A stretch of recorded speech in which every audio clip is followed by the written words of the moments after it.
Hey, what's up, everybody? Yes. Welcome to the 80/20 of finishing music. You will notice that all of my synthesizers and the lights are off today. Well, that is because we are in the middle of a murderous heat wave here in Vancouver. Last year we got a heat wave like this and like tons of people died because nobody has air conditioning in Vancouver. So you'll have to excuse the lighting and lack of fancy blinking lights on my modular rig.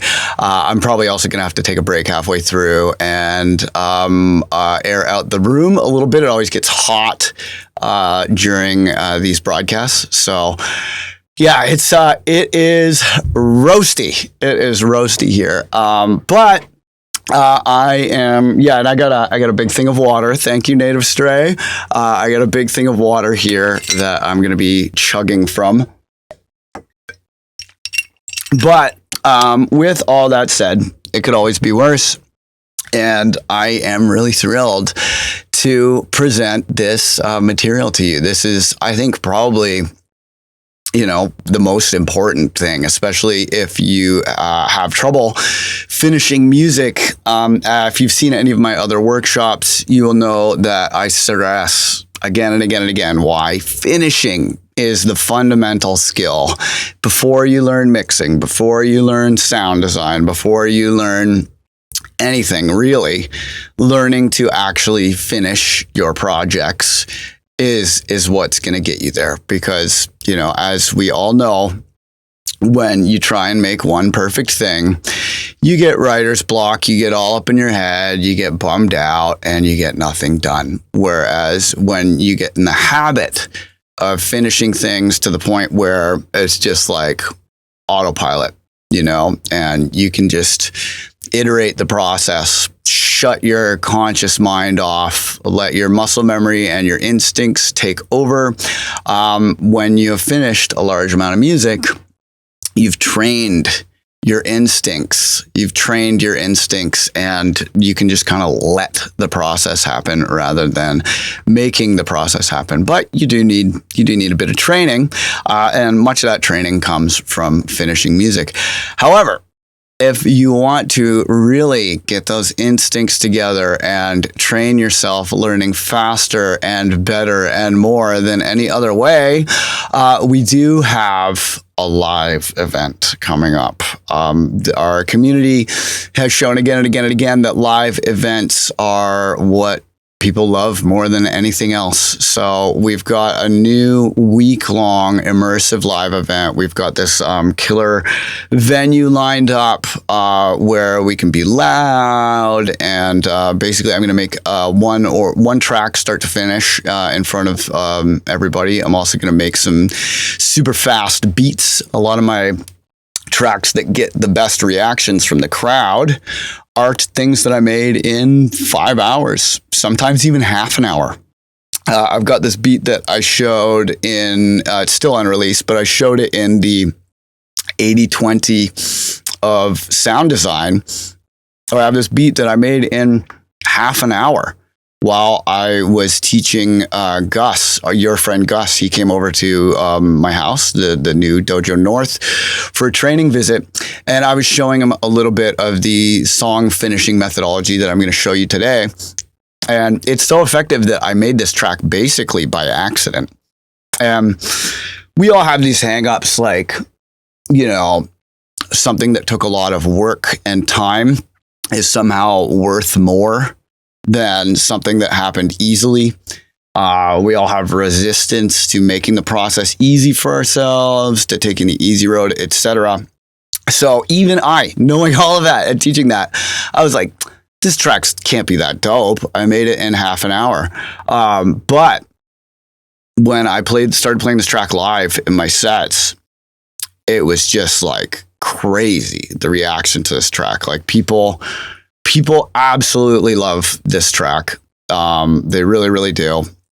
And even like at Shambhala, Mr. Carmack, the poor guy, got his car robbed with his passport in it.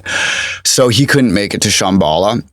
and Schlump was playing right before him. And after Schlump played, there was Mr. Carmack's set was up for grabs. So it turned into this like 10 DJ tag team, which I normally don't like going in for those because it becomes a bit of a bro off and just like whoever's got the most testosterone and ego ends up shoving their way to the front of the line and playing more tracks. So I'm just like, oh God, you leave me out of that. But I went back to say hi to Schlump because he's a friend of mine. And he was like, hey, Dylan, do you have a USB key? I'm like, yeah. He's like, do you have unreleased tracks at 140? I was like, yeah. And he was like, get in there and like grab me and shove me to the front of the line. And I needed a track that I knew was going to be easy for the next person to mix out of. I knew it was going to be easy for me to mix into, and I knew it was going to rock the party. And I played that track, and it was just like suddenly everybody was screaming, and all the other DJs were hugging me and being like, dude, you're a genius. What the hell? And this track took half an hour. I made it basically by accident, showing you with the workflow that I'm going to show you today. But I really want to, make sure that so many of, that many of your stumbling points, many of the things that get you stuck are addressed. So if you have anything that you get stuck on or any areas that you would like me to cover, please post them in the Discord chat. And if you're not in the Discord chat, you should definitely get in it. What's the best way for people to get into the Discord chat? I guess maybe, if you're in the Dojo TV area, it should just be underneath Dojo TV. So I guess just go there. It should be just under this video if you're watching on Dojo TV. But get in the Discord chat. Because that's where you can ask questions and stuff, and I'm really trying to address as many of these questions as we can. So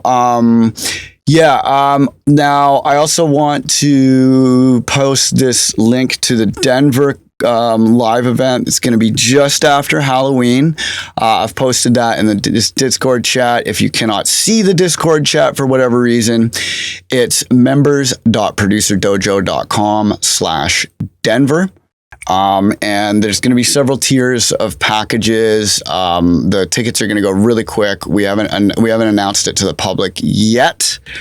But when we do, I imagine they're probably going to go quick. We've got some promo partners that are going to be helping us to make sure that it's all filled. But I wanted to give a chance to the people who are in the dojo and everything to get a discount and to go to the front of the line for tickets. So if you put down your deposit, you can reserve your spot now. If you decide you don't want to come later, the spot is refundable. You will pay less than the full price for whichever package you select, and you will get first dibs on the packages. But I think we're opening up to the public like next week. So if you want to get in there, get your deposit in now.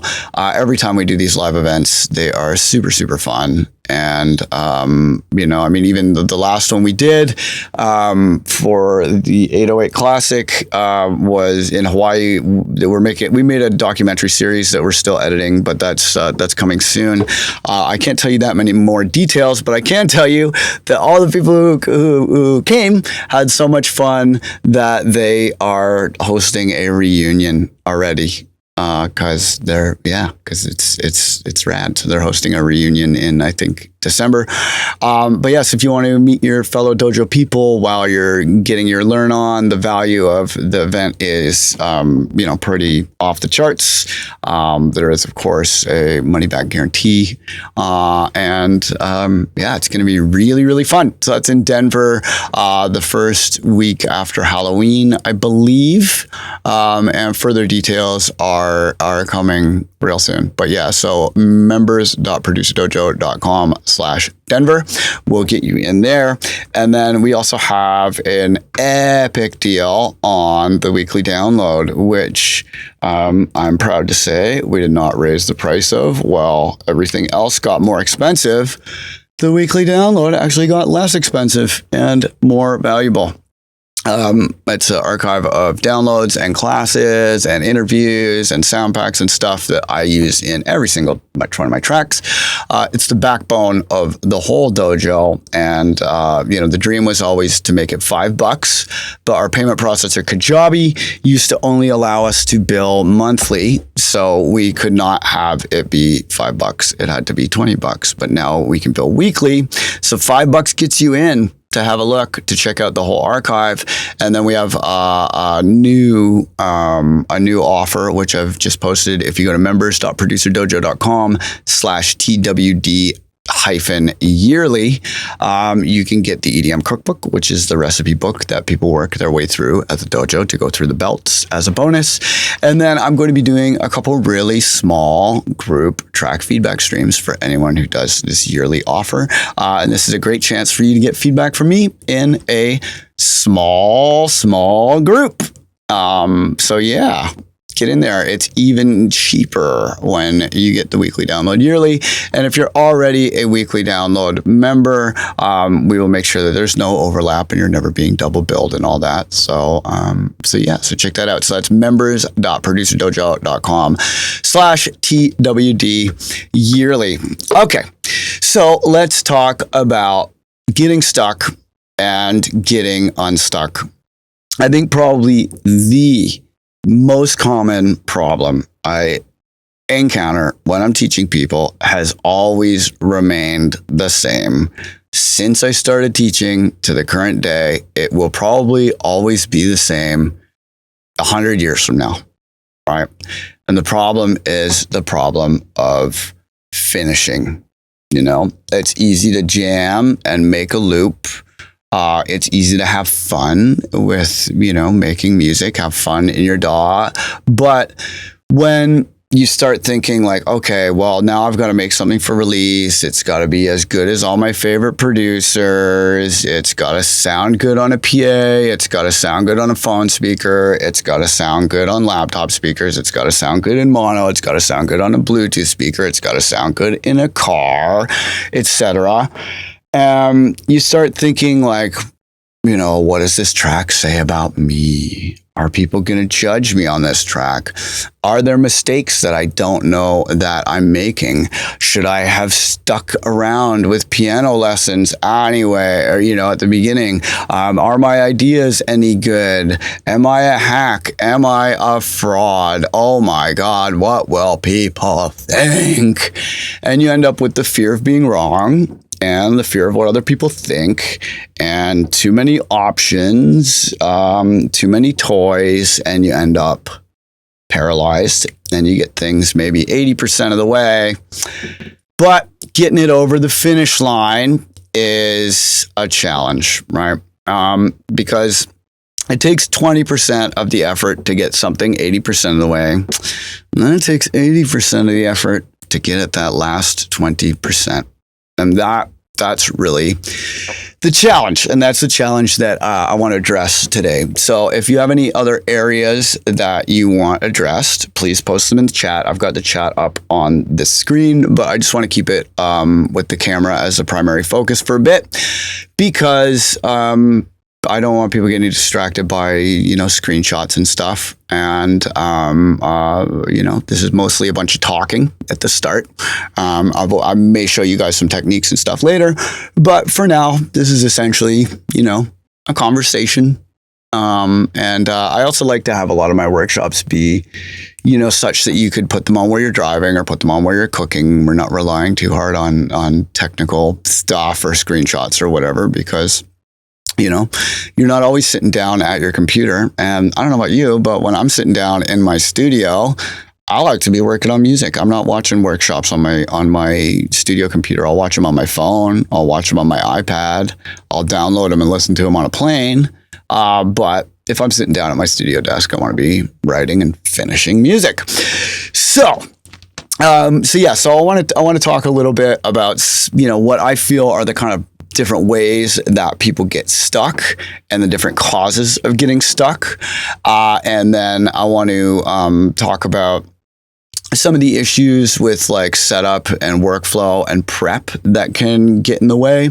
And then I want to talk to you about some of the solutions that I have found to be most effective for not getting stuck and actually getting tracks over the finish line. So like with all of my teaching, I'm going to be tackling this starting with why. And I'm going to be tackling this from a psychological and philosophical perspective, because while all of the advertising that you will see on Instagram likes to tell you that, if you just had such and such a piece of equipment, or if you just watched such and such a course, or if you just had such and such a sound pack or such and such a VST plugin, then it would make everything easy and you'd make hit records automatically and blah, blah, blah, blah, blah.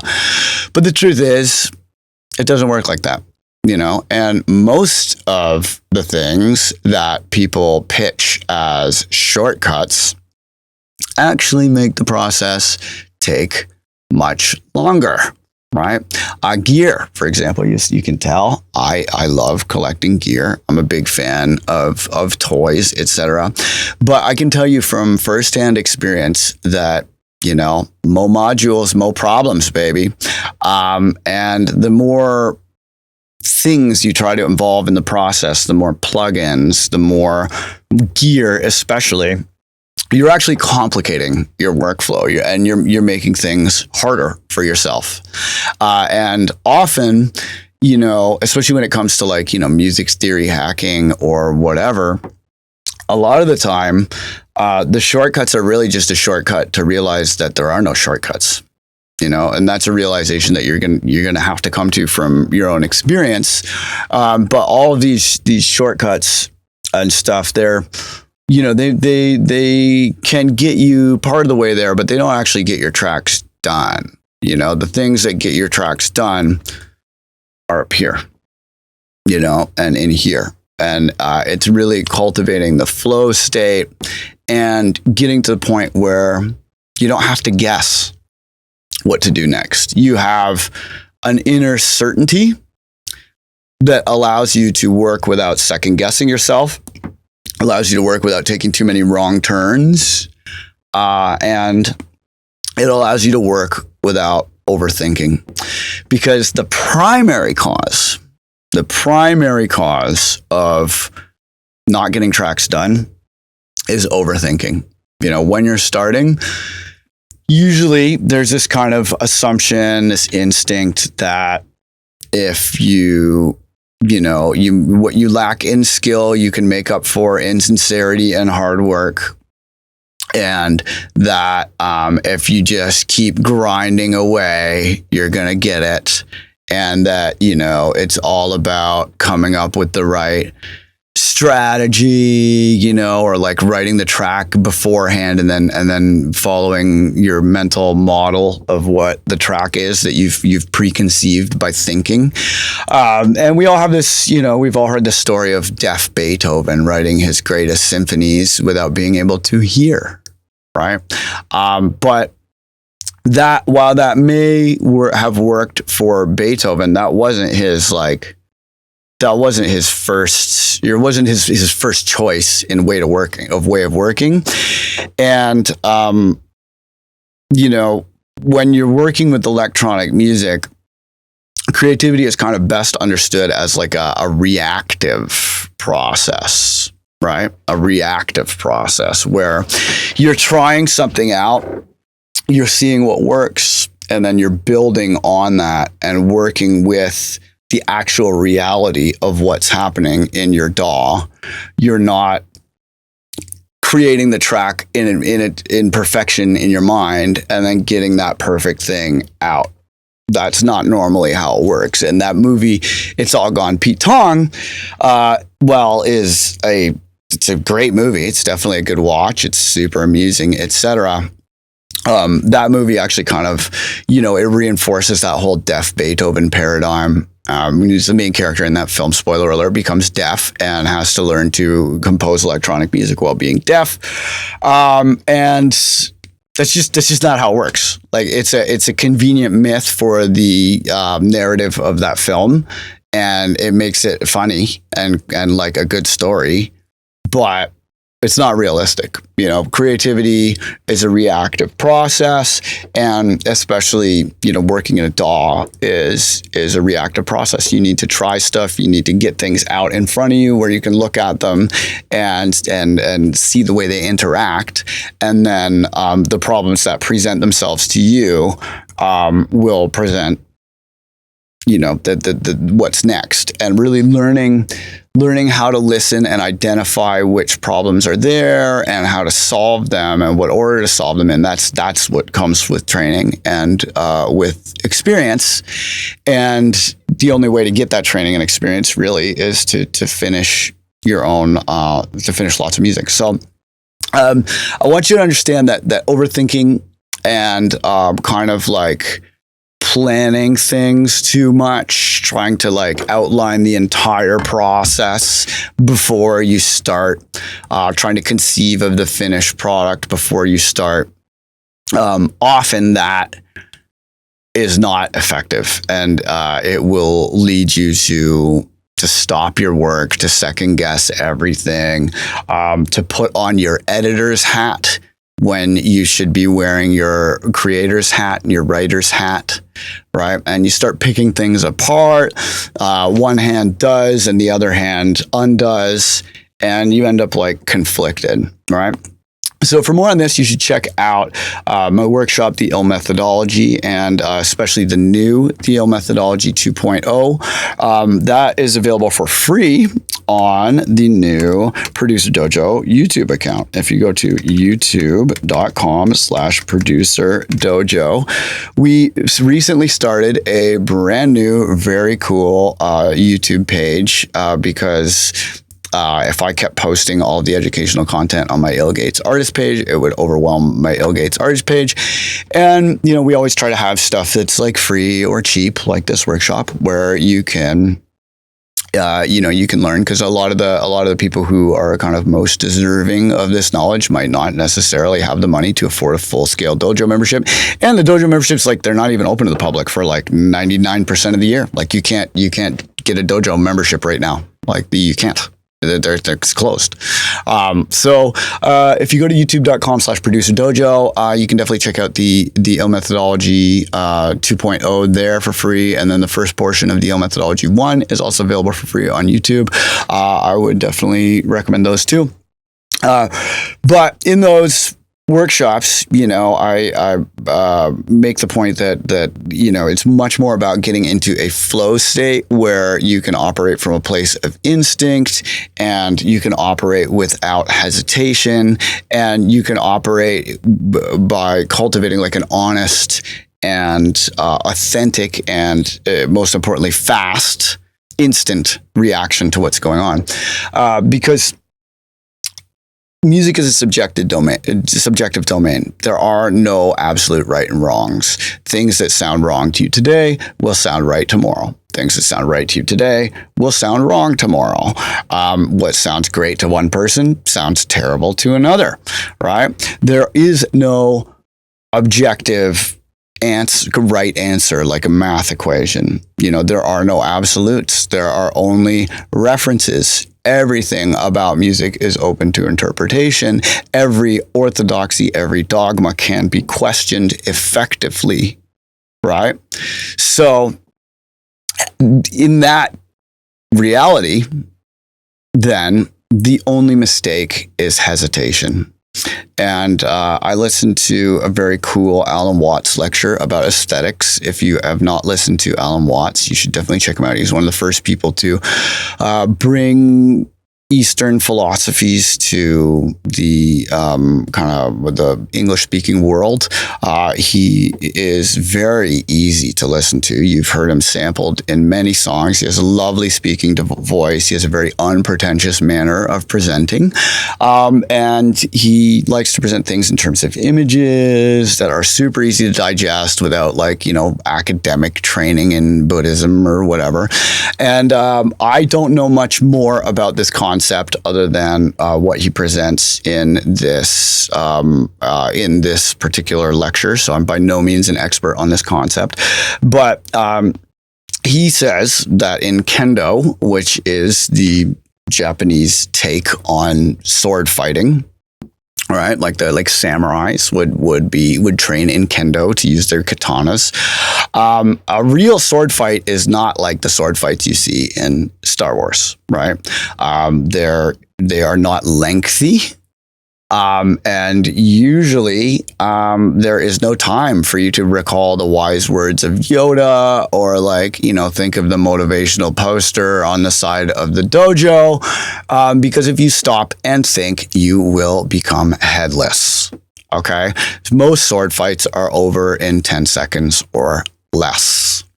So how does one prepare for a fight which can be so instantaneously lethal? Well, the Kendo practitioner is encouraged to adopt a mental state known as Mugen or Mugen, depending on the translation style, because there's different styles of translating Chinese and Japanese into English. So it's Wunyen or Munyen, Nyen being thought, and Wu or Mu being like negative. So it's like no thought, but actually it's more like no hesitation, right? Where you do not have time for the cortex, which is slow and has evolved later in the evolutionary chain.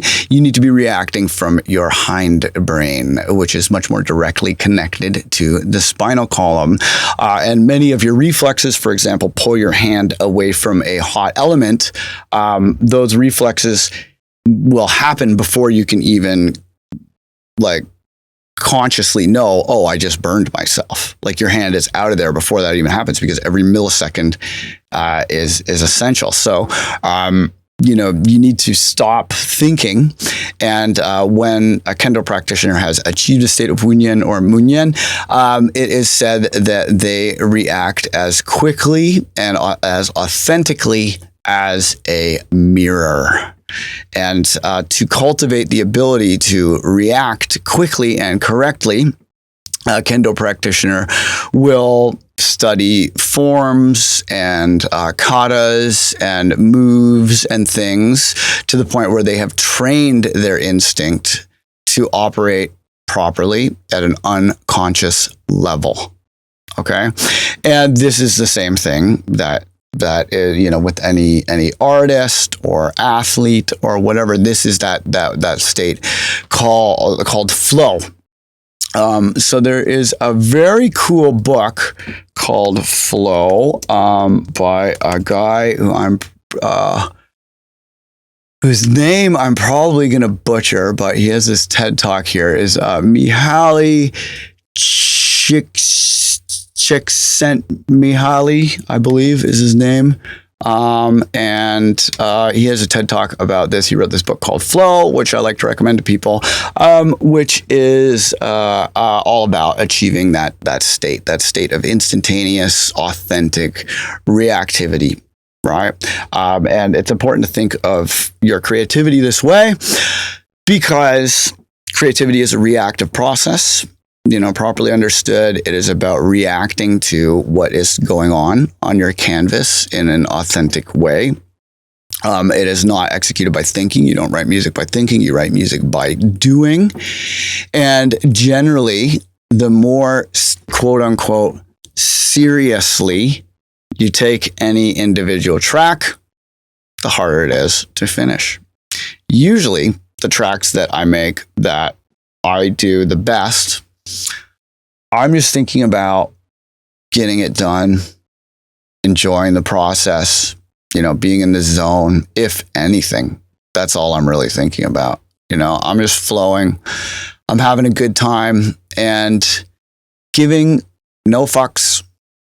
A lot of the time, the tracks that I make that are real hits with fans are timer beats. where I've given myself, a 30-minute window broken up into timed intervals. I often use this app, Seconds Pro. We have our Dojo version of this productivity app coming soon called Money Mouth. But basically, I'll break my stages of production into 5-minute timed intervals, and then program it into this athlete training app. Chop sample onto pads for 5 minutes. Make several sequences for 5 minutes. Add beats plus build-ups for 5 minutes. Make a drop for 5 minutes. Fill out the groove for 5 minutes. Arrange and automate for 5 minutes. I have many varieties of these timers, but a lot of the time, tunes that I make that go over very well with the crowd were created in half an hour. Like the beat that I go over in the 80/20 of sound design. It'll probably come out before long. I just have way too much unreleased music right now, and it's a heater. So it's nice to kind of have this like super banging track that's a hit with the crowd that's unreleased. I try to keep my sets largely unreleased music, original music, and largely unreleased, because that's what satisfies me as a listener, is when I go to an act and I'm not just hearing their latest album verbatim like I have in my iTunes library or whatever. It sucks when you go out and see someone and you're like, yeah, but I have all those wave files. I could have played that set. That's a bummer. I like to be like, whoa, that was all unreleased, all new crazy stuff. Awesome. So yeah, a lot of the tracks that I write that are the best, they come out quickly, where I'm not thinking about it. I'm just letting it happen. And what makes that work is because I have a very clear direction. There's a very clear direction to the track. There's a clear theme to the track. And then I more just let the track happen rather than try to come up with how it should happen and make it happen. I'm allowing the track to happen. I have a core idea that makes me go, oh, of course, the track should be this way. And then I just go. The name of that app is Seconds Pro. We'll have our own Dojo app pretty soon. It's just like we're kind of bootstrapping it, and it's not ready yet. It is in beta testing. It works for Android. We haven't ported it over to iPhone yet, but it is working pretty well for Android. By the way, for those of you who are in the testing group, there's the newer Android ones are pretty full featured. Okay, so I want to talk about, in addition to overthinking, like keep in mind overthinking and giving too many fucks. Those are the primary causes as I see them.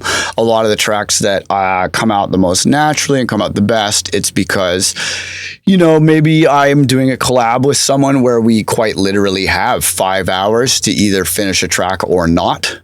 Never Alone was like that. Trapezoid was like that, where it's just like you either finish it that day or you got homework. And whenever I am working with someone else, I'm always like, hey, no homework, no homework, no homework, right? And that no homework philosophy, that I really encourage you to adopt that. And when you're in a session with a friend and they got to go or whatever, and you find yourselves going down a rabbit hole, just look at each other and say, hey, no homework. Let's get this thing done. Let's get this thing done. So Camel Hotline says, is there a skillful means to use overthinking for good? Yes. Preparation is and educating yourself is a great, like when you're not actually writing. Yeah. Like think hard about sound design, think hard about building up your library, think hard about organizing and naming conventions for your sounds so that when you use the search function, it calls up exactly what you need. Okay. Overthinking is great for that. Or at least thinking is great for that. So there's definitely a place for it. But that place is in what I call the nighttime sessions. So for those of you who have not seen the ill methodology, I like to organize my time into daytime and nighttime sessions because that's typically where they fit in my schedule. Nighttime sessions can occur during the daytime, but these are sessions where you do anything that is not trying to finish one specific song.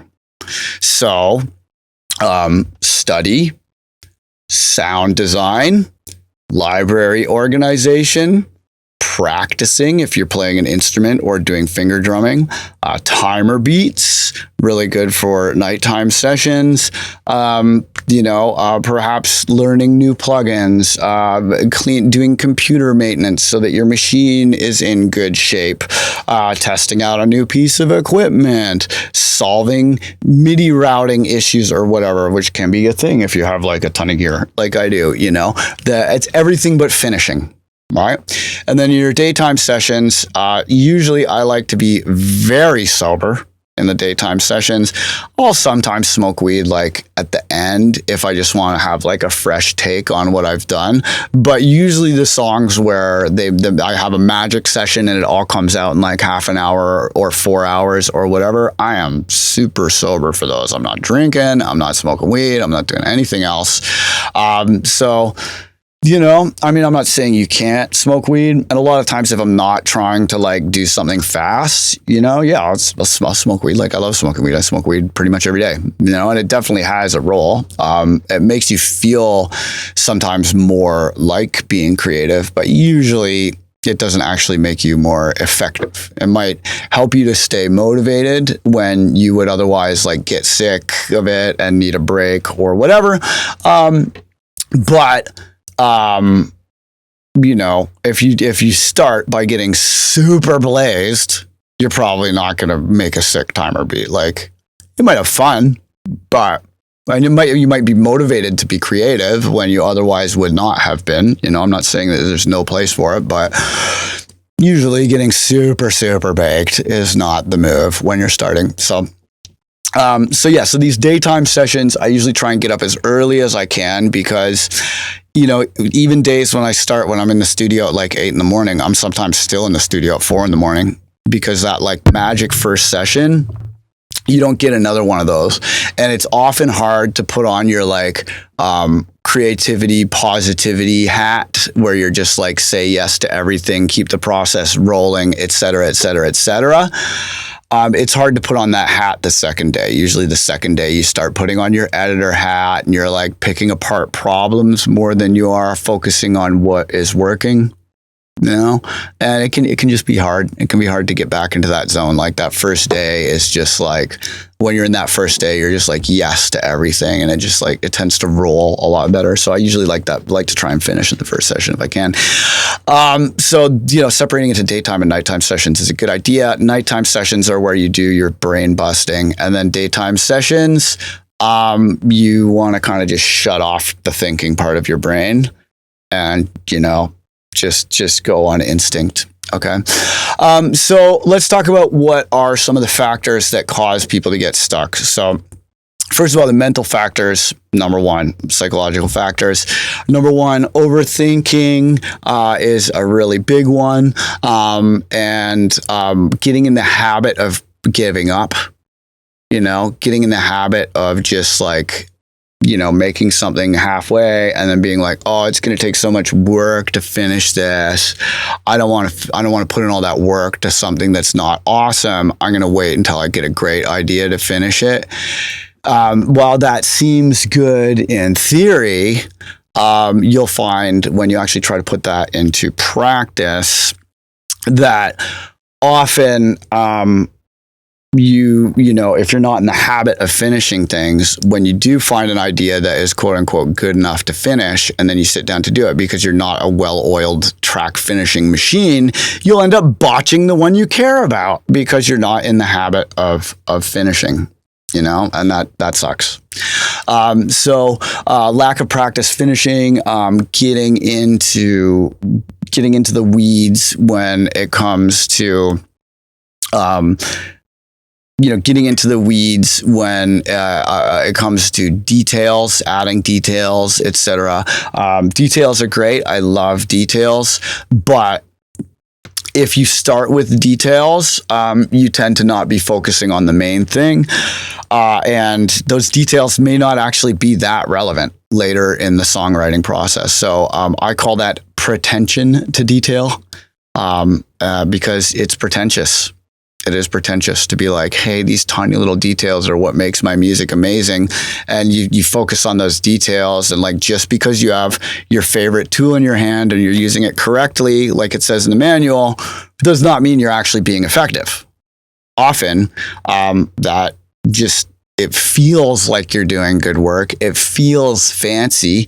It feels like it's worth something. But if you haven't solved the top level, most fundamental problems of your track, all that detail is just you being like, I'm so great. Look how fancy this plugin is that I'm using. Look how cool these details are. Other producers, they don't put the work in like I do. They don't really, they don't care. They're a bunch of hacks, taking the easy way. I take the hard way. I take the fancy way. I'm fancy. I'm a fancy producer. And then you end up focusing on all these details that usually end up being largely irrelevant and wasting all of your decision-making power on things that don't matter, because decision fatigue is real. It is a scientifically measurable phenomenon, and you only have so much decision-making you can do in a day before you're just burned out. And that's why, a lot of high functioning people will eat the exact same thing for breakfast. They don't want to use any of their decision fatigue on breakfast. Why they will wear the exact same set of clothes every day. They won't want to use any decision fatigue on what their outfit is,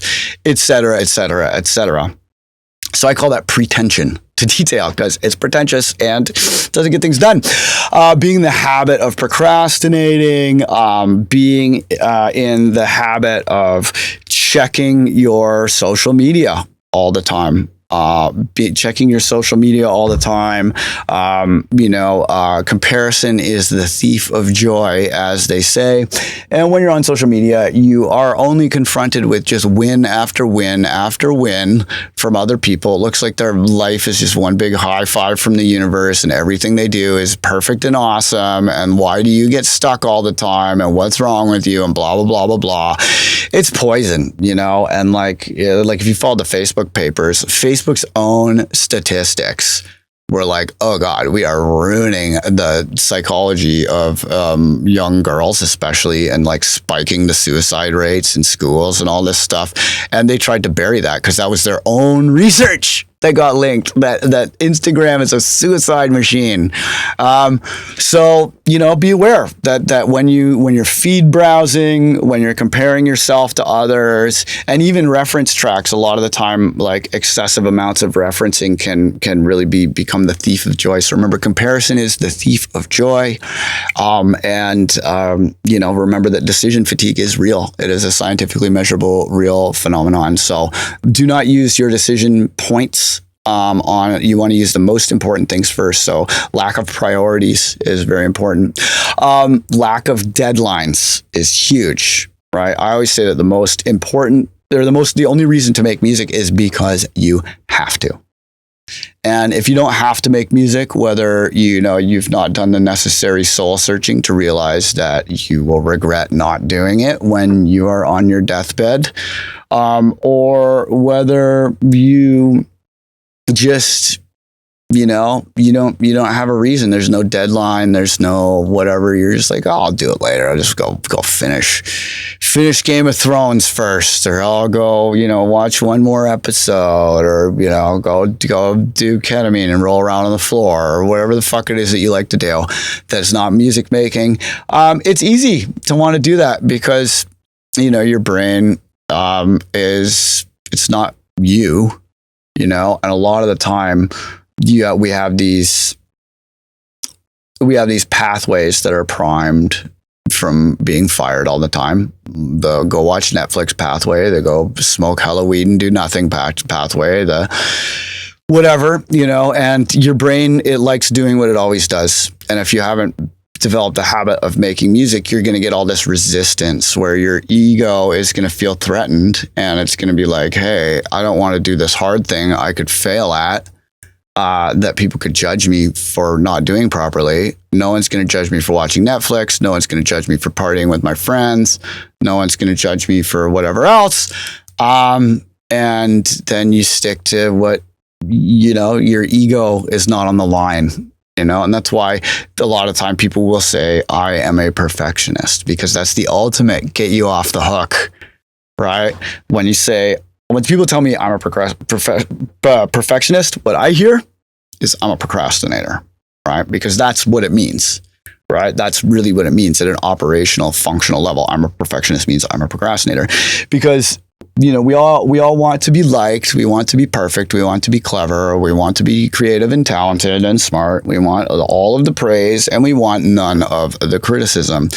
And you are only actually exposed to criticism, and your ego is only actually put in a vulnerable position once you finish something. Because if you've not finished something, then when your friend says, you know what, I don't particularly care for that half-finished piece of work, you get the great cop-out. You get to say, oh, it's not done yet. When it's done, it'll be perfect. I'm a perfectionist. And then you get all of the praise and none of the criticism, right? So that is a trap. There's more about that in my workshop, The Breakthrough. There's more about that in most of my main workshops. It's a very important realization, very important limiting belief that perfectionism is like cool. And like, yeah, you could only release 1% of the music you finish. That's perfectly legitimate. But when perfectionism is stopping you from finishing tracks, that's a problem.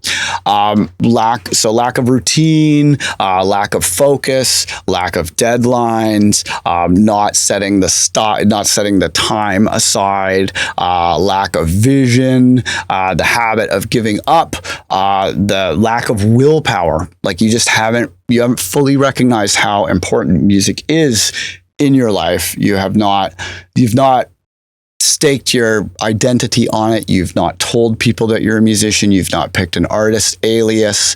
You don't have your friends come up to you and say, hey, insert artist name, how's insert project coming? You need people to ask you that question. You need to ask people to ask you that question. So you're going to need to tell them about it. And you're going to need to put yourself in a position where you have to make music, because that's the only real reason, is because you have to. You've done the soul searching. Making music is not a means to an end. Like, oh, I want to get a girlfriend, so I'm going to make tracks. Or like, oh, I want to get rich, so I'm going to make tracks. The music is the end in itself. The music is done because it is who you are. There's more on that in the ill Methodology 2.0, which is available on YouTube, as well as many of my other workshops. But definitely, get that through your head. So, there's procrastination, there's emotional traps. Maybe you haven't made the necessary sacrifices to carve out like that one sacred afternoon for your daytime session, that one sacred afternoon per week, etc. So those mental factors and just the fear of being wrong, the fear of judgment that leads you to attach your ego to the piece of music, where you're not hearing what the sounds want. You're hearing, how can I use these sounds to make people think I'm smart and clever and creative and cool and et cetera, et cetera, et cetera. What does this kick drum say about me? What does this hi-hat pattern say about me? Me. It's all about me and my ego, right? And that overthinking, that's the trap. So those mental factors, those are huge. Those are huge. So then other places that people get stuck are, workflow issues, like not having practice going through the workflow, not knowing what the workflow is like, is huge. And hesitation to arrange is a big one, where people will just sit there working on the same 8-bar or 16-bar loop again and again and again. And they want that loop to be good enough. And then they can make it into a full track. And I hate to break it to you, but that loop is never going to be good enough. Like if you're trying to wait for it to be good enough to move forwards, it'll never be good enough. You can work on one loop the rest of your life. Many people do. Okay? So don't wait for it to be good enough. It's not yours to judge during the process, right? You can judge if it's good enough at the end when you're deciding whether you're going to release that track that you have finished past tense. But if you're trying to judge it like, is this worth finishing or not? Can I make it better to make it worth finishing? Well, you're just going to get stuck in a loop and you'll never get anything done. So lack of knowledge of workflow. Too many toys, too many ingredients in the process, focus on gear, focus on too many fancy plugins, an unprepared library from not doing enough nighttime sessions. Because you want to just be able to type in the search window, your name plus bass and get your best bass sounds.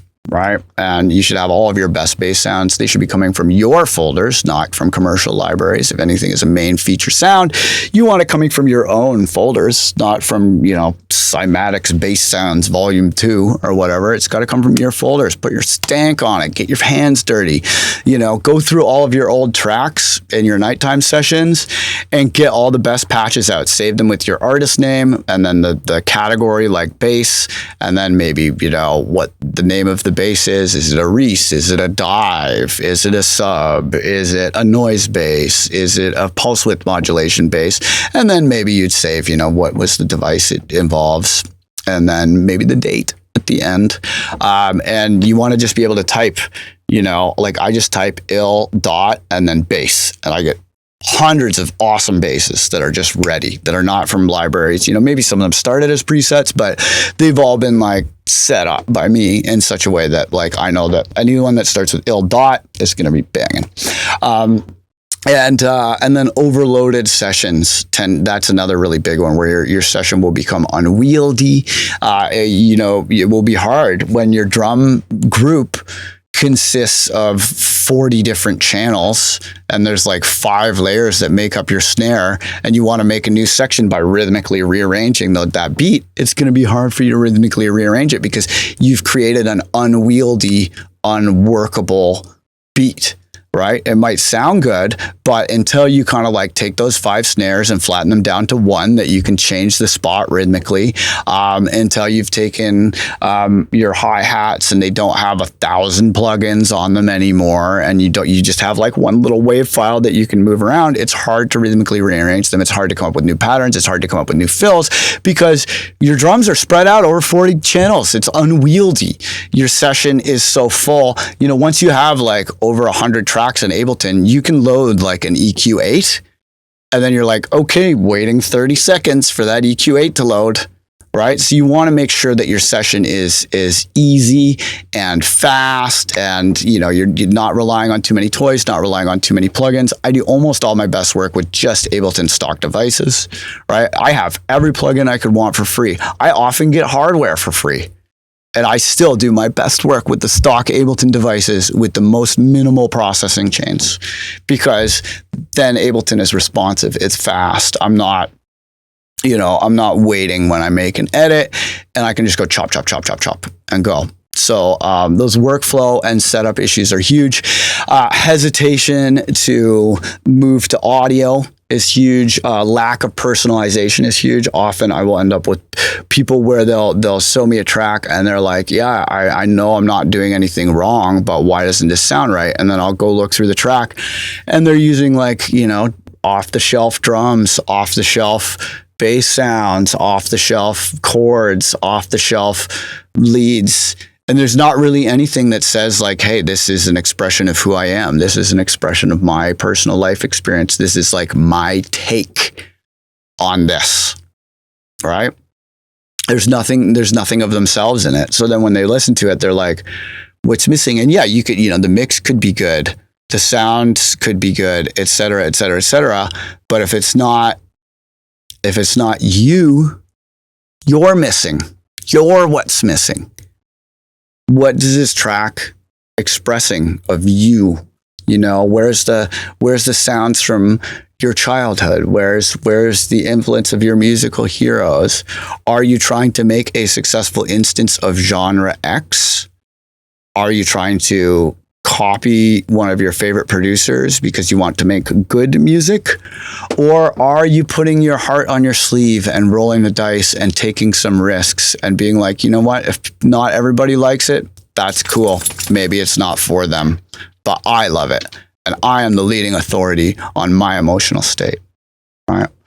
And I remember when I was at university, I was writing a philosophy paper, and it was about a book that I'd read in philosophy class. And I came into office hours for my prof, and I'd shown him my paper.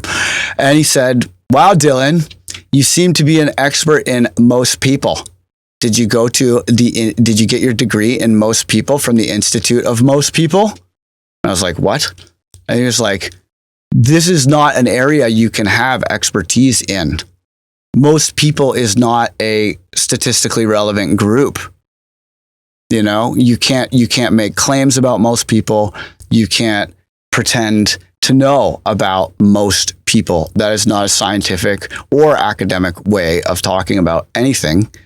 You have no authority to talk about most people, but what you do have authority to talk about, what you are the world's de facto leading expert on, that no academic institution needs certify you in, is your take on that material.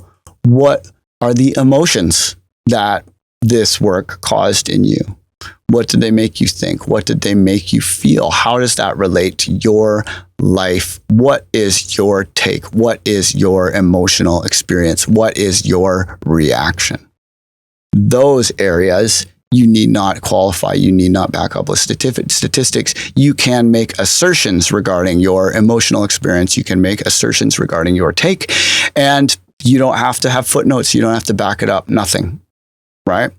So while you may not be the world's de facto leading authority on, like, you know, the archetype of genre X, you, by putting your heart on your sleeve, by being a vulnerable, real artist, by saying something about your experience, about your emotions, you are the world's leading expert on that, on your style, on what sounds good to you. You are the world's leading expert on that. So that should give you the confidence. That should give you the ability to take risks and to be like, you know what? If you don't like this, well, fuck you. You're wrong. You know, like, you need to be able to, like, and artists that are successful, they have that ability to be like, you know what? You don't like it? Too bad. You know, asking every single person for their feedback. It's like, it's cool to have some test audiences and stuff, but maybe all your music buddies are wrong. Maybe your spouse is wrong. Maybe they don't hear it like you. That's okay. That's okay. Okay. You know, and being able to be like, you know what? This is what I like. You don't like it? Well, it's not for you. Fuck you. Whatever. Right. Being able to say that, and that confidence to say that, there's a real power to that. So you know, that's another big way people get stuck. And then not knowing about phase 3 of the process, hesitation to move to audio, no central face or theme, no personalization, and no message or clearly expressed emotion. Okay, so those are the reasons why people get stuck. So now it is absolutely roasting in here. I'm going to take a minute and air the room out and go to the bathroom. I will be back in like 60 seconds or maybe a couple minutes. But I just want to once again underscore, we have a special deal going on the weekly download. For those of you who get this yearly weekly download offer, it's even less than $5 a week for like 300 downloads covering every aspect of music production. And then you also get the EDM cookbook, where that's where all the recipes live that people master to work their way through the belts in the dojo. That is worth $50 on its own. And then you get, as an additional bonus, you get access to a private track feedback stream with me and you and a handful of other people who get this offer this week. So check out that offer. It's members.producerdojo.com/TWD-yearly. I've pasted it in the chat. It's the best deal we've ever offered. The weekly download is already the best training deal on the internet, and this just makes it even better. So check that out. I have to get some cold in here, or I'm going to be a puddle of Gates. And then we're going to come back and we're going to talk about strategies. We're going to talk about what you can do to never get stuck, how you can keep all of those things in mind, avoid all of those pitfalls and rabbit holes and the minefields of rabbit holes that, that is often a stunted workflow, is a minefield of rabbit holes. Well, we are going to talk about going directly to the finish line without hating yourself, without doubting your ideas, without getting stuck. We are going to talk about how you too can finish a track in half an hour that your fans will love and will make you say, how the hell did I do that? And why wasn't I doing this every time? Well, That's after the break. I got to air the room out. See you in a bit. When I was learning to make music, I always wished I had access to a professional musician whose brain I could pick whenever I had questions. YouTube is great if you know exactly what you're looking for, but the most important things to learn often remain unknown for years, holding back your progress and frustrating the process. Having a single, trusted source as a foundation for your learning is ideal, but music schools cost tens of thousands of dollars and offer no guarantee of overcoming writer's block. I wanted a complete source of information covering all aspects of being a music producer, not just what all the knobs and faders do. I wanted it to be affordable and I wanted it to be fun. So in 2017, I started the weekly download and I made it $5 a week for everything. Ever since then, for over 250 weekly downloads, I have created my library of Alexandria, like Netflix for producers, a collection of downloads, tutorials, interviews, templates, sounds, samples, and even philosophy and psychology lectures designed to cover every conceivable need of a modern music producer. You can systematically explore synthesis techniques, learn to name and create all the sounds you love, set up templates to run beat timers, start your own record label, take master classes in PR and release strategy, learn to DJ, learn to book tours, study music history, watch track walkthroughs from your favorite artists, build an incredible sound library, learn mixing and mastering, or just listen to a discussion of Nietzsche while you take a road trip. The weekly download has it all, and it gets one download better every Wednesday night at 7 p.m. When you join the weekly download, you're also joining an incredible community of musicians just like you. Awesome, talented people of all sorts who share a love of creativity and value collaboration over competition. The Discord goes off during the weekly download live, but it's also a place many bands, friends, and housemates have found each other. The happiness and productivity of our dojo members is living proof that the weekly download lives up to the hype. But if that's not enough, then check out what some torrent pirates had to say on a certain Russian website. It's the best training deal on the internet. Yeah, you might laugh, but you shouldn't be surprised. The weekly download is the best training deal on the internet. If you try it and you don't like it, you have 30 days to get a full refund, and I challenge anyone to try the arrangement exercise or do timer beats without getting over their imaginary case of writer's block. With a value literally hundreds of times the price of membership and a money-back guarantee, there is no reason not to check it out for yourself. The weekly download is like coming home, so pull up a seat because it's weekly download time.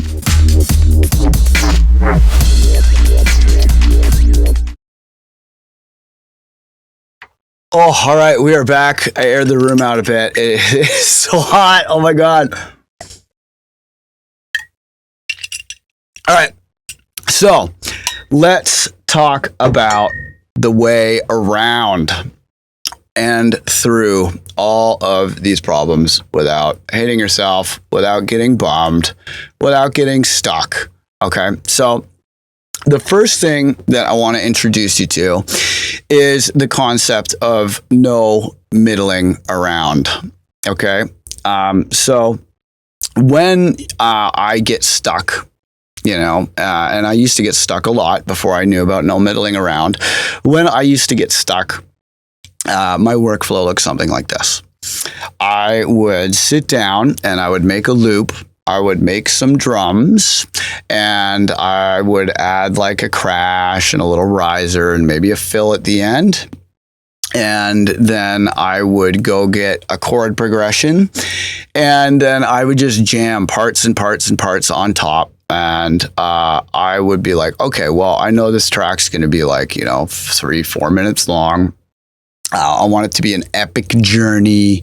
I want to have a build up and a drop and then a big breakdown in the middle with a bridge and then an ending part.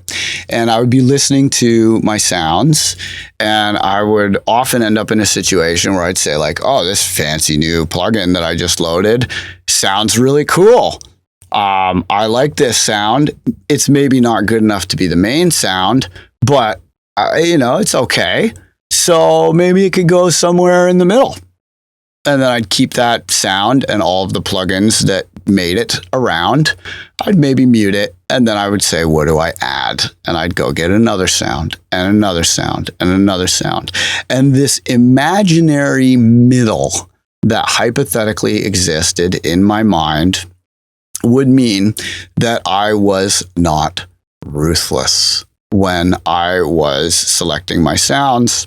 I was not focused in where I was applying my decision making. I would use up all of my decision fatigue. I would use up all of my CPU cycles, and I would very quickly end up with a project that was still an 8 or 16 bar loop, but it would have 50, 100 different channels. It might have 1,000 plugins. Ableton would become very hard to work with. It would stop responding easily. I would have lots of plugin latency, so I couldn't use my hands anymore. And I still wouldn't have a drop. I still wouldn't have a sound that I'm like, oh yeah, that's the one. That's the main sound. That's the sound that the whole track is going to be built around. I still wouldn't be finding that. And sometimes it would take me a month pecking away in these little disorganized sessions, smoking weed with a whole bunch of middle and no payoff, right? So I call that middling around. I call that middling around. And when you get the amazing Producer Dojo mugs, which you can get at members.producerdojo.com/dojo-mug, you will see that the mugs, they say no middling around on the side because it is the mantra. So let's see. I think that is the link. I posted into the chat. The mugs are awesome. There's free shipping on the mugs, and the limited edition Producer Dojo mugs are super awesome. I drink my coffee out of it every morning. There's Adam has posted the no middling around side. I'm assuming that photo was taken just now because he's got his mug on his desk because he knows what's up. But yeah, so the no middling around philosophy basically means that you should not give yourself a middle. Don't even give yourself a hypothetical middle. You want to stay at the top level. You want to focus on only the most important sounds. You want to write the payoff first. What is that one magic thing that is going to make this track awesome? Find that thing first, and the rest will follow. So I like to do an arrangement where it's just like intro, build up, drop, more drop, outro. 5 sections. Intro, build up, drop, more drop, outro. Sometimes I'll go intro, build up, more drop, outro. But it's pretty much no middle. Intro, build up, drop, more drop, outro. That's it. That's all you need. That will usually yield you a 1.5 to 2 minute drop or beat that you can test out in your sets and see if it works. And then, oh, hi, Asha. I'm hungry. Oh, okay. You got to ask mommy. Daddy's teaching now, but why don't you ask mommy? Okay. Hang on a second. I gotta go do dad stuff. Just a second.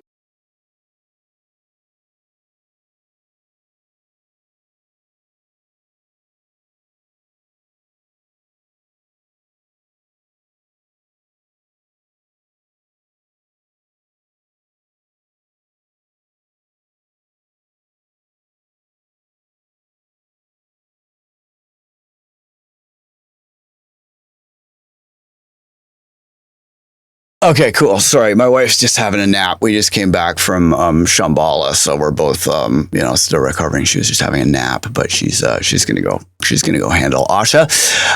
Okay, so so make a beat first. Make whether you call it a beat or a drop or whatever. A lot of the producers that I know that are the most successful, they work like this, and they'll have like this huge amount of these like drops or beats for their set. Like Virtual Riot is always sending me these like incredible 2-minute tracks that are with that exact arrangement. It's enough to test in a set. It's enough to test on a crowd. See if it works. And come on, are you coming in or out? Okay, sorry, just dodge closing. But yeah, and then you can see, is this going to work? Do crowds like it? Does it feel good in a set? How does it stand up to the other tracks that I like to play live, et cetera, et cetera, et cetera? Because you can always add more later, right? You can always add a middle. but it's very hard to work when you have too much middling around in your project and too much in the way. So, okay, hang on. All right, come in, Feather. Okay, so that arrangement, the no middling around arrangement, I really strongly encourage you to start with that because it really works, and you can always add a middle later. You can always make multiple versions, etc., etc., etc. But embrace that. That is your mantra: no middling around. So, what do you need to make a track with the no middling around workflow? Okay, so you may be familiar with Maslow's needs hierarchy. In psychology, Maslow's needs hierarchy is basically a pyramid of needs that humans must address in sequence. And at the bottom, you have your kind of like basic survival needs like food and sleep and housing.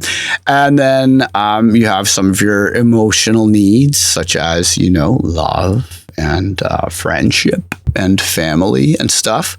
And as you go up to the very top, at the very top of the pyramid, you have your self-actualization needs, such as finding something fulfilling, purpose, ikigai, as the Japanese call it. That is really your reason for being, what you were born to do, what you find the most satisfying, what you find the most fulfillment in. And when you are trying to be a truly fulfilled individual, those needs at the top are the ones to focus on, but you can't get there if you are crippled by alienation and loneliness, or if you cannot sleep in a safe place at night, or you cannot feed yourself, and to be really fulfilled, you need to focus on the top. And when you focus on the top, provided that the other things are sorted, when you focus on the top, you tend to have a more fulfilling life. You just have to get those other things at the bottom of Maslow's needs hierarchy taken care of before you can do that, because the things at the bottom can stop you from being able to focus at the top, but the things at the bottom of the pyramid cannot provide you with the type of fulfillment and self-actualization that the things on the top of the pyramid can provide you. Okay? So, when you are creating a song, there is a pyramid that I call the pyramid of importance.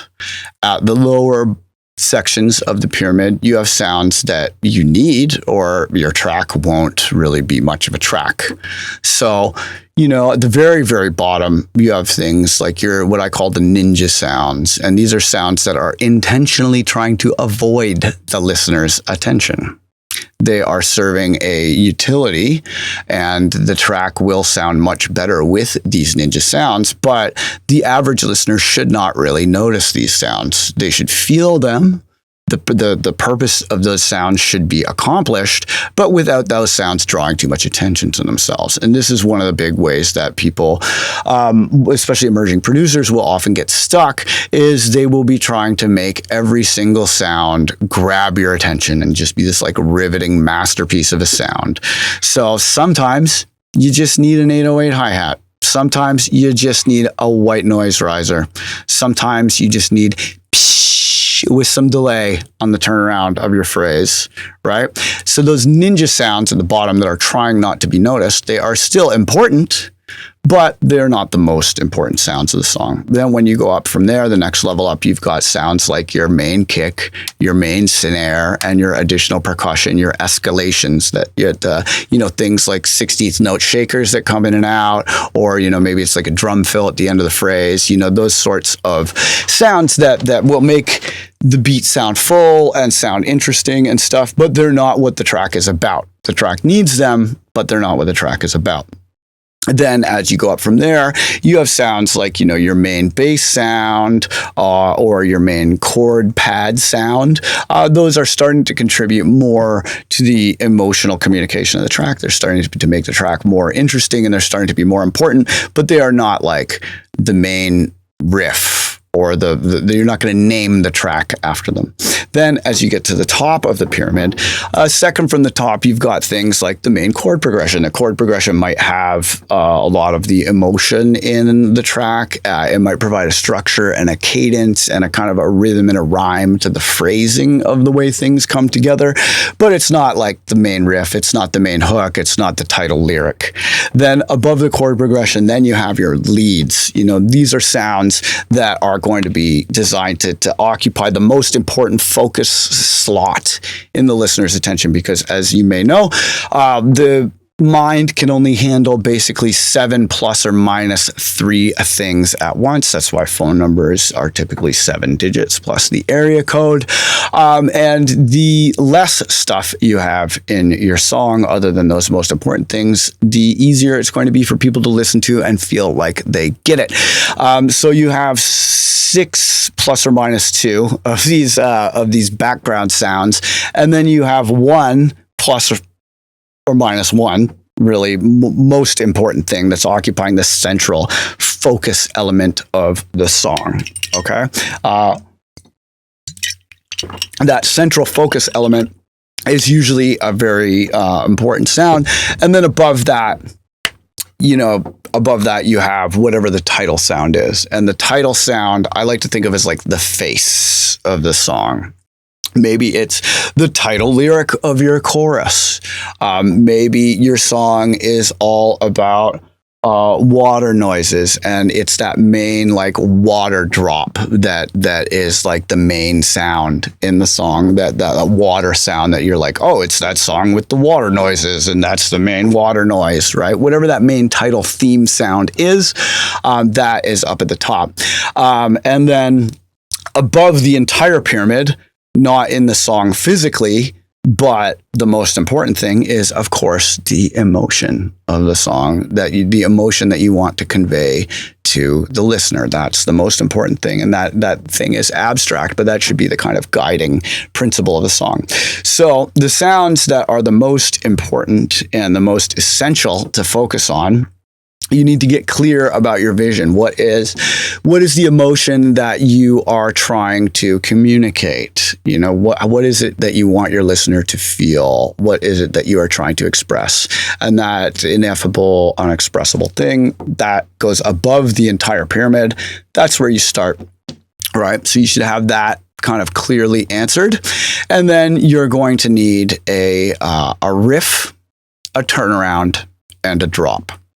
Okay, so your turnaround, this is often why you end up with songs, this is especially popular in music with drops in it, where there is a vocal sample that appears all by itself right before the drop, and that vocal sample is what the track is named after. Right, that's often the title. It might be the only lyric in the entire song. Like how many dubstep songs are there where it's like, name a giant animal, and then the drop happens, and like people are starting to run out of dubstep animals. Like we're down to like marine iguanas and stuff. Like, but usually, that'll be like Diplodocus, and then like the song are like, Bigfoot. And the song will drop, right? Does that like turnaround sample?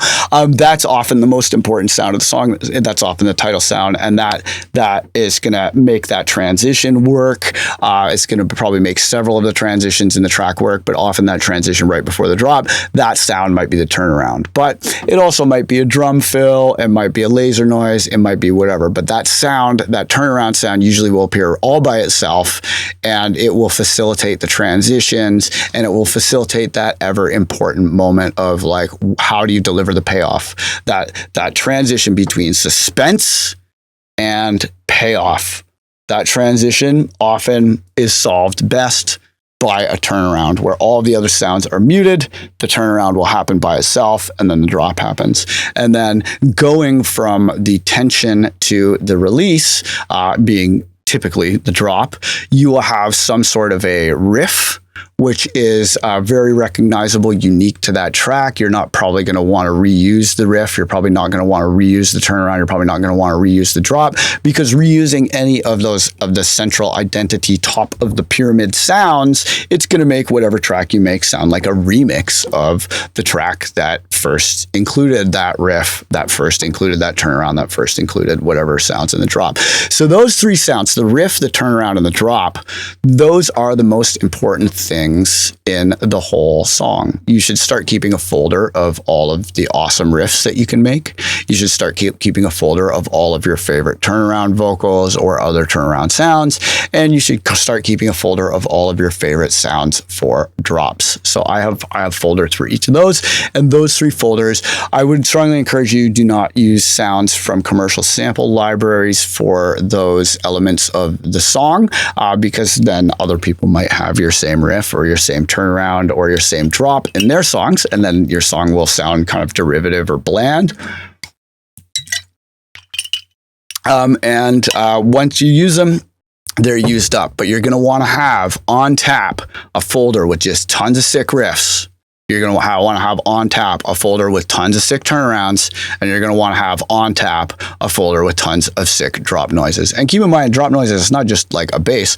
Many of my favorite drops, it's just like a vocal chop in an 808, or maybe it's just like a pew pew laser noise in an 808, right? But you want to have a bunch of really cool kind of custom sounds that are the drop sounds. You're going to want to have a folder of cool custom sounds that are turnarounds, and you're going to want to have a folder of cool custom sounds that are for the riffs. But when you're starting your track, often before you even start, having a clear idea of what your turnaround, your drop, and your riff are, those are going to make the whole no middling around process really effective and fast, and you're not going to get stuck, because whatever to have a riff, a turnaround, and a drop, you need to have a clear idea of like, what is the emotion you're trying to communicate, what is the title of the song, what is the vibe, what is the what are you trying to achieve with that song? So having lots of ammo in those folders is the best. But back once again to the identity and to these custom folders that you're going to want to keep. Remember, the sounds in the song are a means to express whatever that emotion is beyond the pyramid. That emotion that, like, I don't know, I like to think of like a laser beam or something shooting out of the capstone of a pyramid that goes up into the clouds, and that, like, in the clouds there's this ineffable something that is abstract, right? So to get to that, to get those things to connect, I like to have another two folders that I am pretty hardcore about cultivating. And these are folders that I don't really share with other people, because, it takes time and thought to come up with what goes into these folders, and these things should be unique to you. They should be an expression of your journey. They should be meaningful to you in some way. So dig through, maybe you got a bunch of garage sale vinyl that other people don't have. Maybe it's there's lyrics that you've written down, or things from your childhood that are meaningful that can serve these roles. But I like to start my tracks with a spark, which is a sound that when you listen to that sound, you're like, oh my God, I can hear a whole track in my mind. I can hear, it's got a vibe. It's got a personality. It clearly illustrates whatever that abstract thing is at the top. And if it is a piece of copyrighted material, you may need to create abstractions from that piece of copyrighted material such that the piece of copyrighted material never actually appears in the song, exposing you to legal culpability. But having that spark, that element that gives the song a direction, that gives the song a vibe, that connects the pyramid to the abstract emotional communication at the top. Having the spark is that connection. It provides a structure, it provides inspiration, it provides an initial direction if you are jamming until you find the face. Because there are two types of songwriting. There's top-down songwriting, there's bottom-up songwriting. Bottom-up songwriting is where, you start at the bottom of the pyramid, you work your way up and you jam until you come up with the face. And I don't recommend that style of songwriting. It makes things take longer. It lends itself to middling around. And it's often, not what you want to do. Like my most magic sessions, I always start with the spark and the face are clearly defined at the beginning.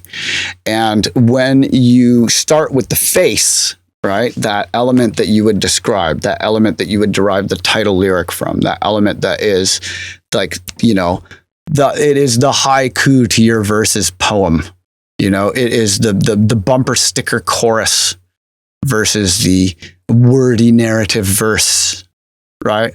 That face sound, that's the most important. And sometimes a sound could be both a spark and a face. And when you are using the face as the spark, that is usually when you get the songs that just write themselves. You know, Trapezoid, my song Trapezoid was like that. Morty was like that, right? When I'm starting where, you know, the spark is the face, or like when I remixed Time to Get Ill by the Beastie Boys. I knew as ill.Gates, I needed a Time to Get Ill remix.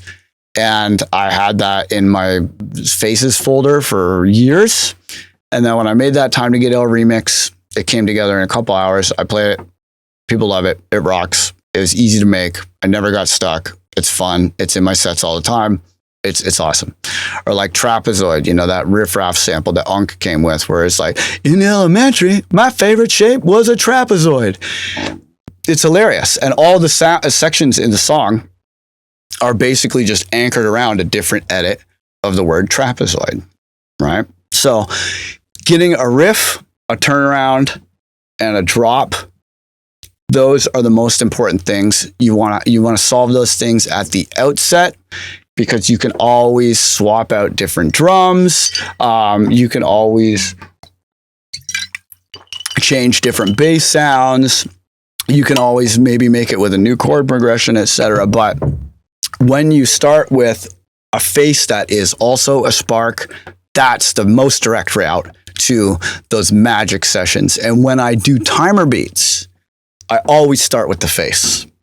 And the first thing that I do is a process that I call fractalization of ideas. Okay. So what a fractal is it is a mathematical equation that contains an infinite amount of variety within itself. Because infinity goes both ways. All right. Normally, when we think of infinity, we think of the infinitely large. We think of zooming out from your house to your street, to your block, to your neighborhood, to your town, to your state or province, to your country, to your continent, to your planet, to your solar system, etc. We think of zooming out and zooming out and zooming out until, you know, you're just this tiny little speck and you've zoomed all the way out. People often think of infinity that way. But if you recall the ending to the hilarious Will Smith and Tommy Lee Jones Disney, I believe, film, Men in Black, you will recall that at the end of the film, The Men in Black, this MacGuffin, which is what you call a mystery item that is central to the plot. For example, the briefcase, the light that lights up in the film Pulp Fiction that everybody is trying to get after. That is what's known as the MacGuffin. That's the thing that everybody wants. You don't have to give us all the details of the thing, but the plot hinges upon that item, that MacGuffin, right? In Men in Black, the MacGuffin is this little like jewel that all of these aliens are super obsessed with. And it's not really a spoiler because, you know, it's just the MacGuffin. It doesn't really matter what the MacGuffin actually is to the plot. But at the end, we see that the MacGuffin is this ball that contains within it a universe, right? And the film ends with zooming out until we see that our universe is in fact just the guts of a marble that is being used by aliens in a game of marbles, because infinity goes both directions, not just zooming out, but zooming in. Infinity goes both ways. In physics, there's this concept called the Planck length, where we just assume nothing gets any smaller than that. But the more we study inside the atom, the more we study that there is no, you can just keep getting smaller and smaller and smaller forever. And a fractal, when you zoom into a fractal, as above, so below, and you can just keep going in and going into the more of the fractal, and it will constantly generate new possibilities that are still linked to that original equation, that are still linked to that original idea. But when you go into an idea and create more variations based on that idea, once you get into the habit of that, you will find that one idea is, in fact, more than enough to complete a full track. And where the middling around comes in is often people will start with a face, or they'll jam and work for days until they find the face. And then they'll be like, okay, great, I've got a face. This loop is awesome. What do I add? And then they'll go back to their big bag of presets, or they'll go back to all of those middling around channels that are lying around, and they'll say, what do I add to the face? What other ideas do I add to the face? And instead of going into the face and making more variations and fractalizing the idea, creating new rhythmic variations, creating new edits, creating new abstractions, redoing that MIDI with a new voice. Maybe that subline should be played really high up with a bell noise. Maybe that subline could be played halfway down with an acid riff. Maybe that piano melody would sound great as vocal chords. And then in the different sections of the song, that same theme can appear differently throughout the song, creating a narrative of character development of that lead character. So the process of fractalizing one idea and turning one idea into many is what people are often missing when they are getting stuck. So when I am doing my timer beats, you will see that in a lot of the timers and a lot of the recipes in the dojo, I'm starting with one idea that is the magic idea, where I will start with that one idea, and then the different recipes in the EDM cookbook are all different ways of fractalizing that idea. Am I using the sample chop recipe to MPC style flip that main idea rhythmically and create variations? Am I using the revoicing recipe to take that melodic theme and spread it across different instruments to create a narrative or to create character development? Am I taking one sound and piling on all kinds of plugins and different glitch processes to turn it into mud pies and then rearranging those, right? So imagine you've got, in elementary, my favorite shape was a trapezoid, and that is your sound that you start with. That's your sample that you're chopping into steps. Imagine that. So now I'm going to take that main sample and I'm going to make sequences. And this is the workflow in my favorite timer. Chop samples for 5 minutes. Make some sequences for 5 minutes. Add drums and subs for 5 minutes. Find your riffs for 5 minutes. Make it drop for 5 minutes. Arrange and automate for 5 minutes. Right? So you can see, starting with that face, starting with that central idea, fractalizing that to form many ideas, and then letting each of those different variations on the main idea form the different sections of the song. That is the no middling around method. How do you create, before you even add drums, before you add chords, before you add a drop, before you add anything else, how do you create 5 different feelings out of one idea? Okay, how do you create 5 different feelings out of one idea? So now I'm going to play the music video for Trapezoid for you here. I might go black for a second while I load it up, but I'll play the music video for Trapezoid for you. And I want you to think about this fractalization of ideas, starting with the face, fractalizing the face to form the different sections, and then filling in the blanks. All right, so let's listen to Trapezoid. And I want you to think about everything that I've said about the no middling around workflow, all that stuff, and know that this track just crushes. Dirt Monkey plays it like every set for like 3 years. I would always know when he played a huge festival because we get this huge spike in plays after from people shazamming it. But that track was created with this no middling around workflow. All right, so let's listen to Trap.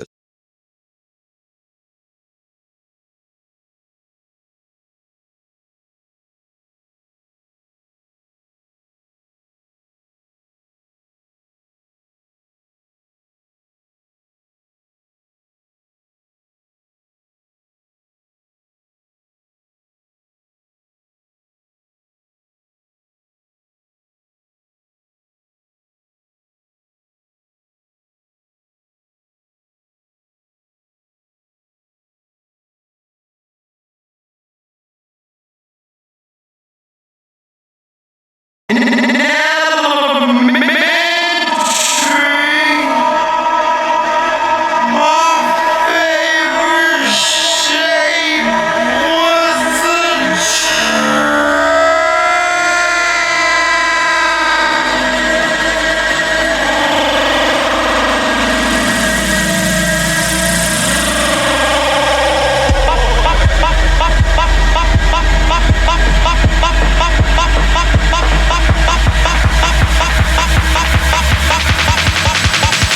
favorite shape was a trapezoid. The trapezoid.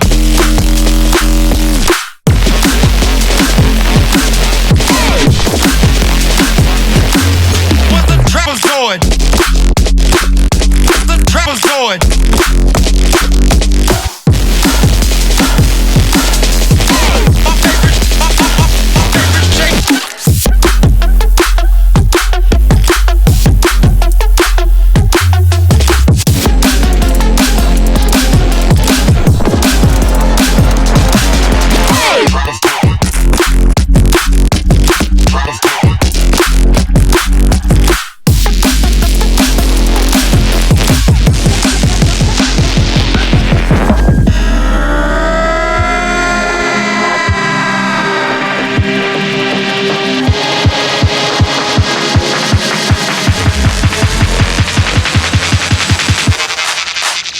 My favorite shape. Was a trapezoid. Was a trapezoid.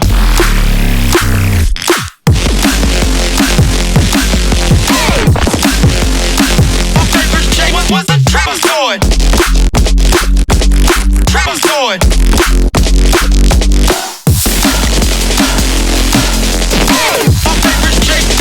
My favorite shape was a trap.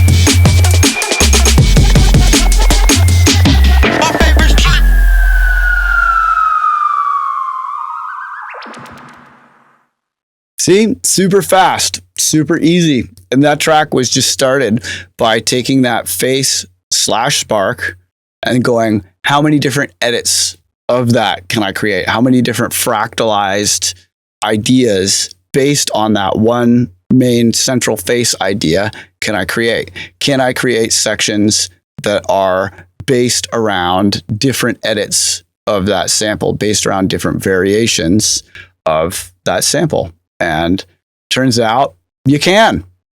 And that one idea can be enough for a song. So now I'm going to play you another song that is from another different recipe in the EDM cookbook, which once again comes as a bonus with the yearly weekly download membership at a heavy discount. Comes with both of those, and with the private tracks feedback streams. If you're already a weekly download member and you sign up, you will not be double billed. There's of course money back guarantee, etc. But I'm going to play you another song. This song is called Ice Bucket. This is one of my most popular songs, and I made this as a fundraiser for ALS. I thought the Ice Bucket Challenge was kind of dumb, and I was like, hey, rather than dumping a bucket of ice on my head and trying to act cool on social media, I'm actually just going to do a fundraiser tune, and that'll be my Ice Bucket. It was for my friend Jay, who had ALS. He's the founder of Livid Instruments, maker of the Livid Ohm, coveted MIDI controller of VJs around the world. He's a really awesome guy. He's unfortunately passed, but we did this fundraiser EP, and it raised a bunch of money, and my track Ice Bucket was on it.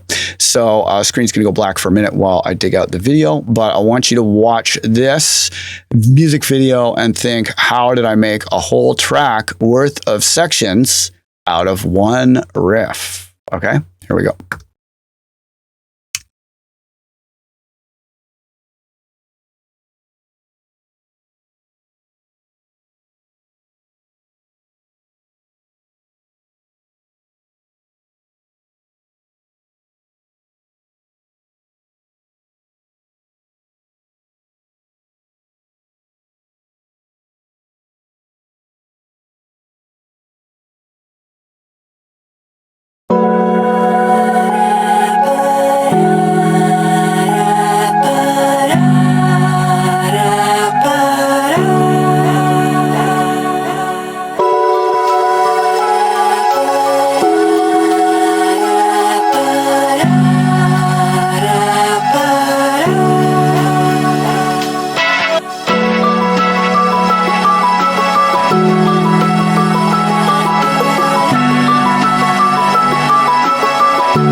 Show me what you all about.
So you can see there's basically just one idea.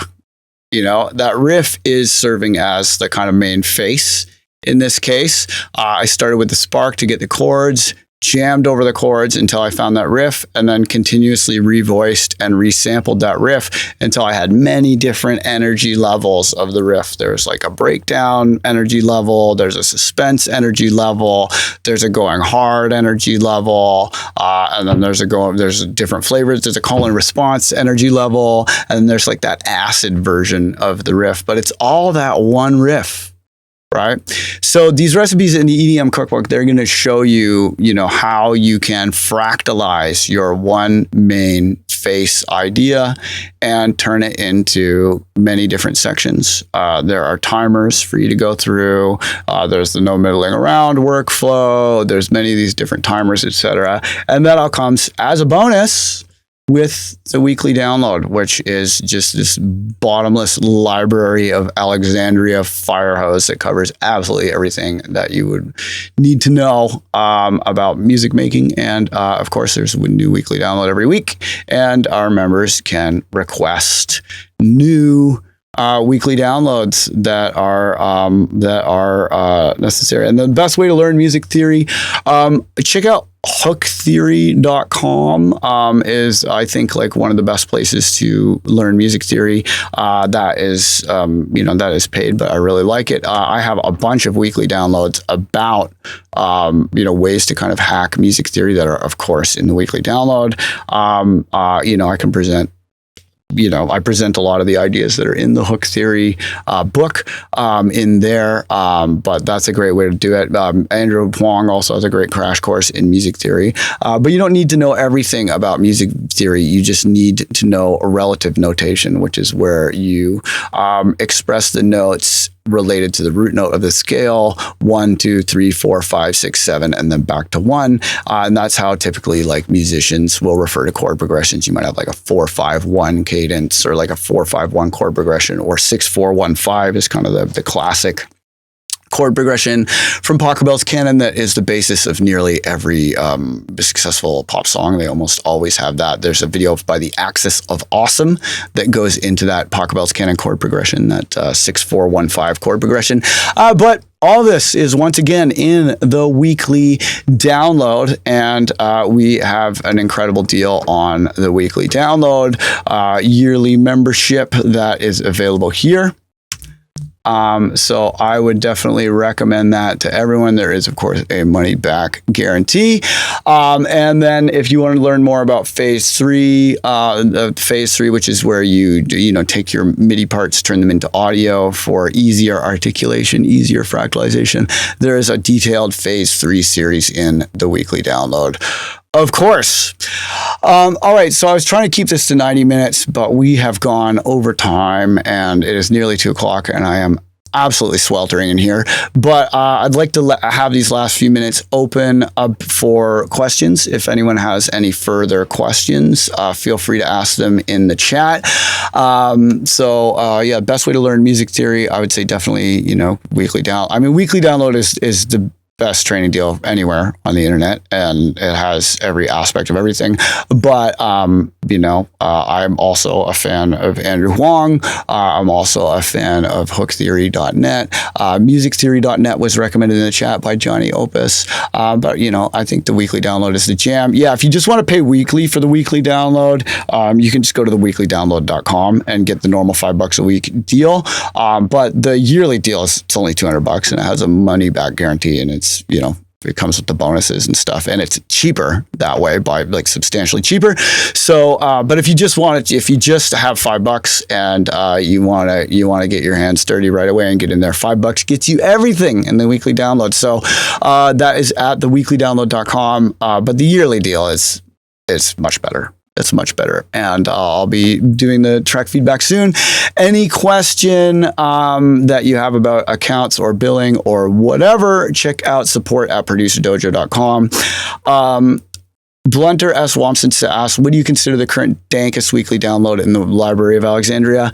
It depends what you're after. No Middling Around is a particularly good one and forms a natural... and Goose just suggested it in the chat. The No Middling Around weekly download is pretty epic. I think that one, has some real-world examples of that. The more recent gain staging one shows you how you can mix a track without EQ, without compressor, using nothing but volume and either clipping or limiting, and gain staging it properly, how you can make a track sound huge and separated and thick and everything without EQs, without compressors, without fancy plugins, because you don't need plugins. You don't need any of that. Kendrick Lamar's Damn album got a Grammy, and the main single, Humble, was made on an iPhone with GarageBand, which came with the iPhone. You don't need money. And you don't really need money for the weekly download. Like if you go weekly, it's $5. So, all those, ads, they'll tell you that you need all this stuff. You don't need any of that stuff. You just need to set aside at least one daytime session per week. One afternoon a week is plenty. Many producers who are on the road all the time playing gigs, they're lucky to get one day a week. So one day a week, one full day of music making is all it really takes. Your freedom is more important than buying synthesizers. None of that stuff makes it easier. It makes it different. It's fun if you're into that sort of thing, but you don't need gear. You don't need any of that. You just need to set aside one afternoon a week, maybe work your way through a couple weekly downloads a week. All the tools that you need are in the weekly download. All the samples that you need are in the weekly download. All the templates that you need are in the weekly download. All the sounds, it's all there. Phil asks, is there a weekly download on how you can make and organize your drop, turnaround, and riff folders? There's downloads. There's downloads about that. Matter did a really good one about making drops. My workflow workshop, I believe, is included in the weekly download, and that has a lot of details on those folders. But you don't really need to organize those folders. Just start keeping them. Start by going through all your old tracks and get all the riffs that you feel like, if maybe you didn't finish that track, but the riff is good, get them in there. So start by going through your old projects, go through your record collection, go through your notes. If you have a notes with like lyrics or ideas for songs, go through those and just populate them. And then go through your sample archives. You can have turnarounds, riffs, and drops from sample archives for doing timer beats. You know, I do that all the time where I'll just go through all my pre-drop vocals and be like, okay, I'm going to do 1, 2, 3, go is my pre-drop. It's maybe not the most artistic pre-drop ever, but it's enough that you can do a timer beat. I'm glad you like my Guar shirt. Thanks, Project EXP. Yeah, the weekly downloads about 128s are really good for organizing stuff. Nick, aka Dad Squad, asked what was the difference between a spark and a face again. A spark is there to give you inspiration and direction, but may or may not be in the finished product. It's really just there to get the process going. Whereas the face, that's like the title sound of the song. That's the main thing. When two friends are talking to each other, hey, have you heard that new Dad Squad track? Which Dad Squad track is that? Says friend number 2. And then friend number 2 will say, you know that one with, and then they'll say, describe the face of the track. So whatever sound is that one that people would use to describe that track, making it unique and different from other tracks, that's the face. The face stays in the track. The spark does not necessarily stay in the track. The spark necessarily starts. The face does not necessarily start.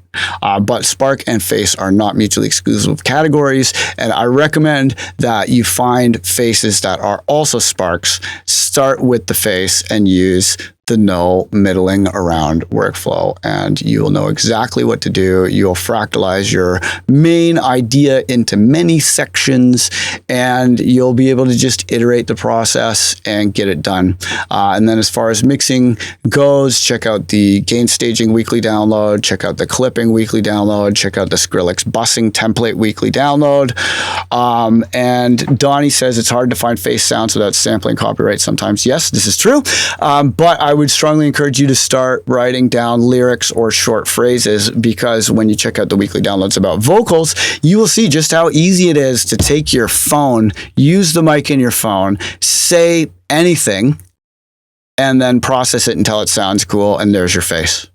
Right? So a lot of the items in my faces folder are literally like 1 or 2 sentences of lyrics. So keep that in mind. Okay, cool. We got 60 seconds left before we're done. But I just want to say thank you all for coming to this workshop. There are going to be more workshops in the 80/20 series, so keep an eye out for those. Big shouts out to all of our new weekly download members. If you want to just try the weekly download weekly, it is theweeklydownload.com. And if you want to get our new yearly deal that is super awesome and comes with the EDM cookbook with all the recipes in it, as well as videos showing demos of all the recipes, as well as the timer beats and timer beat recipes and videos of me doing all the different timer beats. You can get that, and you can get access to feedback from me in a very small group session. And that's members.producerdojo.com/TWD-yearly. All right. And yes, you get, Sequoia Danny Weird says, do you get access to the old TWDs if you pay $5 a week? Yeah. That's what makes it so awesome. That's what makes it the best deal on the internet, is you get all 300 weekly downloads for $5. It's insane. And it just gets more and more valuable. So while gas goes up to $5, the weekly download is more and more valuable each time. Costs as much as a tank of gas. I went to a grocery store the other day. I saw 1 organic banana for $5. Inflation is crazy, but the only thing about the weekly download that is inflating is its value, not the price. The weekly download gets better and better every week. Everything else gets more expensive. The weekly download just gets more worth it. And of course, there's a money back guarantee. All right. Lots of love, everybody. Big up to all of our dojo members. Big up to all of our weekly downloaders. Big up to everybody behind the scenes, especially Dave, who makes the whole team work, makes the whole website happen, and is the bedrock of the dojo. So big up to Dave, especially big up to all of the team, big up to all the dojo artists, and big up to you for coming today. Have fun making music. No middling around. Start with the face. Fractalize your ideas and let the process happen. Don't make it happen. All right. That's it. That's all. Peace out, everybody. I'll see you later at the weekly download.